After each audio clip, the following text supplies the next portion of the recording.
Yo, what's going on, Dragon Ballers? Welcome back to another video. I had a video lined up for today, and it actually was talking about Zen-Oh Button. Not only Zen-Oh Button, it was kind of just like a recap video of several different cards. I'm going to probably post it tomorrow, so make sure you go and watch that. But keep in mind that I already recorded that video before this was announced, so I'm not talking about Zen-Oh Button in terms of it being banned. But guys, it is what? It is 10:30 at night. I'm pre-recording this video to post it the next morning. And Zen-Oh Button has been emergency banned, kind of. Holy crap, guys.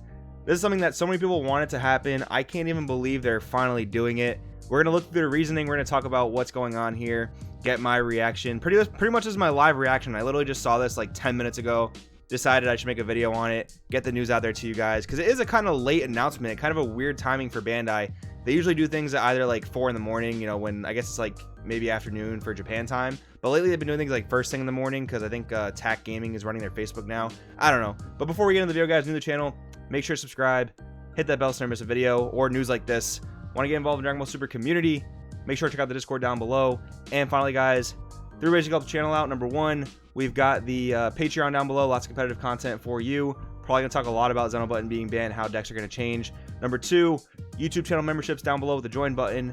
And number 3, guys, if you want to buy anything Dragon Ball Super related, make sure you use my link to TCG Player or Beer Collectibles down below. So we are here on the lovely Crossroad TCG Facebook page.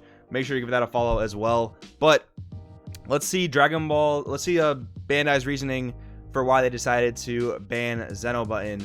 With the upcoming release of Expansion Set 09 Saiyan Surge, Expansion Set 10 Namekian Surge, and the start of the next OP season, Organized Play, for those of you that don't know, we have decided to ban Zen-Oh Button effective January 17th, 2020. So I really don't know much about these expansion sets. I don't really know if I don't think anything's been spoiled for them. I think this is where we're getting, I think we're getting dual color leaders in these expansions, which is pretty cool. We did see the red yellow Super Saiyan God Goku get spoiled at Nationals. If you guys saw that commercial, you would have seen that. And I remember its effect somewhat. I remember it not being super broken or not super oppressive. It seems like it's going to be a pretty good balance to the metagame. But yeah, I don't know too much about the expansions. I'm not sure exactly when they come out. I'm assuming they come out January 17th when this ban takes effect. So you do have about a whole month to play your Zen-Oh Button decks, and we're going to talk later about, you know, what decks this affects the most. So you do have a month to play those. Let's read their 3 reasons as to why they decided to ban Zen-Oh Button. So number 1, this card can switch monocolor and multicolor blue energy to active mode, to activate mode, they said, without any cost, which can be extremely powerful when combined with certain cards. I do completely agree with that. I mean, my thing was, I always thought you could keep Zen-Oh Button around if you're going to allow red to have Topo. Topo is essentially a game ender, which like has some interaction. You know, there's a lot of the new counterplays that came out, like Absolute Release Ball, like I keep calling it Breakthrough Skill from Yu-Gi-Oh, but it's Focus Breakthrough.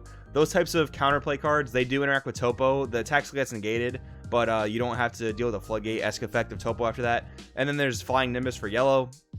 And really the only interaction with that is a card like Swift Retaliation Cooler. I believe at this point it's the only counter in the game. So you're looking at the same type of answer for Zen-Oh Button. It would have to be Swift Retaliation Cooler, which only yellow has access to. As of right now, no other colors have access to it, if I'm correct. There are other counters, but they don't actually stop the counter.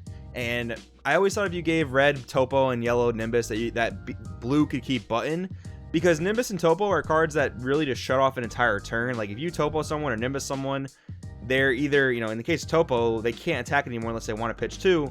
And in the case of Nimbus, they have a set number of attacks they have left on their turn. They cannot go past those number of attacks. And Button doesn't really put any of those restrictions on the opponent. Button just says that I'm going to restand all my energy and make defensive arrival plays, or if you're a yellow leader, you get the Bardock Raider's Warcry.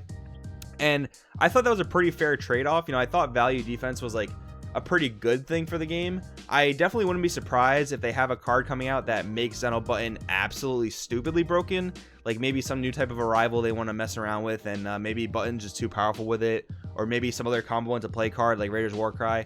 Those could be valid reasons why they want Button to go. Now, one of the other things too is people are always afraid that like blue-red is going to become a thing, and Button would just be like a way too broken card in that archetype. But keep in mind that if your leader is red, or even if it's dual color, if it's red blue, or if your leader is red yellow or red green, whatever, if your leader is red or blue, your deck is hit by TN returning fire. So keeping that in mind, it doesn't seem like blue-red would be too insane unless you then take blue-red as an archetype and put it with either a yellow or green leader. And we do all know that Broly the Awakened Threat is a card in this game. It's probably the most generic / best leader. If you were going to make an argument to say that like Broly was the new SS3, I could kind of agree with you as long as ZenOh Button's a card. So those types of things are where my head's at right now in regards to this first point. Point number 2, they banned ZenOh Button to allow players to enjoy trying out the new cards from expansion 9 and 10, Namekian Surge, without the risk of overly powerful combinations that may create an oppressive environment. I guess I can kind of agree with that. I mean, Blue Yellow Broly did win Nationals, and I didn't think that deck was overly oppressive, really. I mean, I think Shenron was far more overly oppressive in that format. I think it just so happened that Yellow Broly happened to win the event. But I don't know. I do feel like the red-green decks, I feel like the red-yellow decks, I feel like the blue-green decks, which some of which can't really use Button because they have a blue leader attached to them. I do feel like those can all kind of compete with Yellow Broly, and I think that was kind of made evident at Pro Play Tour Dallas. Now, of course, the format is nowhere near solved, so that could all change. You know, Blue Yellow Broly could find some type of innovative strategy that basically blows everything else out of the water. That could easily happen. But and again, I think like I don't think point 2 is too legit.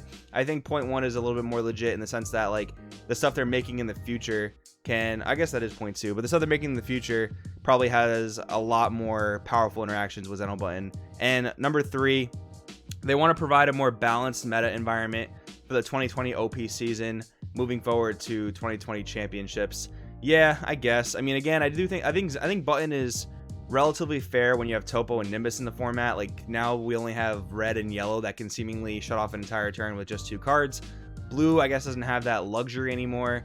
But yeah, I mean, I guess we'll see what we have to do going forward. They could have designed cards around ZenOh Button, but that always leads to a problem when you have to design cards around one card. That does technically make it a problem card, so I guess it does make sense. So they end their announcement saying, "This announcement and additional information will be added to our official website next week. We'd like to thank all our fans for continued support of the Dragon Ball Super card game. Check our official website later today for more exciting info on expansion 9 and 10, and we're signing off the Dragon Ball Super card game team." So yeah, I mean, it's pretty weird too. They gave us this announcement so early. It does seem kind of like a frantic, rushed kind of message they wanted to get out there. Kind of curious why, but it's pretty cool to know a month ahead of time, I guess. Those ZenOh Button judge prices, I'm sure, are going to plummet any second now. So that's pretty crazy. But now, what does this mean for the metagame? So we can't really talk about the expansion set. We can't really talk about set 9. But what we can talk about are the current decks in the format. So the main deck in the format using ZenOh Button, I've talked about it already at this point.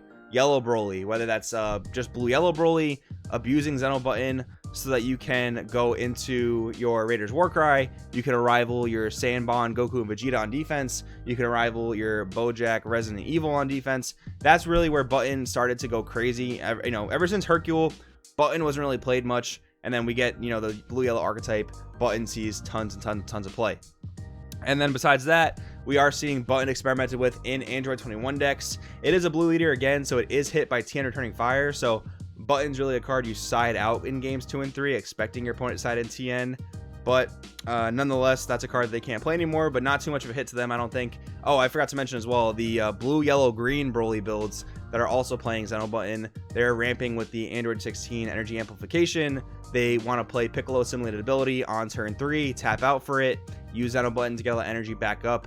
I think those strategies, I think blue, yellow Broly, and I think blue, yellow, green Broly, I think those are pretty much dead decks now with ZenOh Button gone. Like, you don't have the energy manipulation. You can't tap out for anything. You're not going to be able to get energy back up on your opponent's turn. You don't have a Sparking Dimension magic. You can't use Senzu Bean when you're tapped out. So I think those decks are effectively dead with these changes, if I'm not mistaken. And one deck that didn't top, but it's kind of cool to mess around with, is Revive Goku, Revive Kaioken Goku. I did put a profile of it on the channel, I think early last week or this week. I think it was last week. But yeah, without ZenOh Button, that deck also takes a big hit because that is a blue-green deck that uses a green leader. So you're not really hit by TN returning fire unless they cast it for 4, but that's way too expensive for most decks to do. So the problem there is that deck is also probably not in the best case scenario. I mean, you want to tap out for a lot of aggressive plays in that deck. You want to tap out for your revive cards, and you want to have ZenOh Button to back up your defense. But now, unfortunately, it doesn't seem like you have that luxury now that ZenOh Button is going to go. Likewise, which I guess this is actually a more fair thing. You can't like ZenOh Button, restand 5 energy, and SS4 Vegeta your opponent. That's not something you can do anymore now that ZenOh Button's gone. And as far as other decks in the format go, I mean, red and yellow are very popular, so Topo and Nimbus are going to remain very popular. Unfortunately, doesn't seem like blue is going to have anything that allows it to keep up with Topo and Nimbus in those regards. Do I think blue decks are going to be unplayable? Absolutely not. I think Android 21 with the ability to untap energy, whether it's the expert deck or the main set 21, I think those decks that give you energy back at your opponent's turn are going to be great defensively, but it is going to require, you know, a sense beam or 2 from your hand. It's going to require you to play behind curve, which a lot of decks already have to do to play defense. So I don't know, this is kind of where my head's at in this conversation with ZenOh Button being gone. I'm sad to see it go. I like the card a lot, as you guys saw from the deck I played at Nats. But guys, let me know in the comments below what you think about this ban. Was it worth it? Was it justified? Is it too much? Let me know what you guys think. Thanks for watching, guys, and I'll see you next time.